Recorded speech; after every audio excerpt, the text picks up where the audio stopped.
இன்றைக்கி என்ன வீடியோன்னு பார்க்கலாம். இன்றைக்கி அரைக்கீரையை வச்சு கூட்டு வைக்க போகிறேன். சிறுபருப்பு போட்டு, அரைக்கப்பு போல் சிறுபருப்பு போட்டு, பூண்டு போட்டு, சின்ன வெங்காயம், தக்காளி, ஒரு மிளகாய், சின்ன குழந்தைங்களுக்கு கொடுக்குறனால ஒரு மிளகாய் போட்டிருக்கேன். சீரகம், மஞ்சள், உப்பு போட்டு நம்ம ஒரு 3 விசில் போட்டாச்சு. கரண்ட் அடுப்பில் தான் வைக்கிறோம்.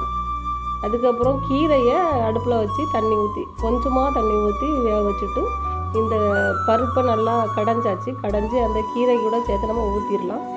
ஊற்றி அதுக்கப்புறம் தாளித்து கடுகு போட்டு, வத்தல், சின்ன வெங்காயம், கருவாயில் உப்பு போட்டு லைட்டாக நம்ம நல்லா பொன்னிறமாக வதக்கிட்டு அதை நம்ம எடுத்து இந்த கீரை பருப்புக்குள்ளே ஊற்றியாச்சு.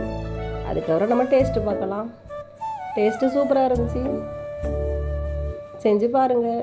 சேனலை சப்ஸ்கிரைப் பண்ணுங்கள், லைக் பண்ணுங்கள், ஷேர் பண்ணுங்கள். வீடியோ பார்த்ததுக்கு நன்றி.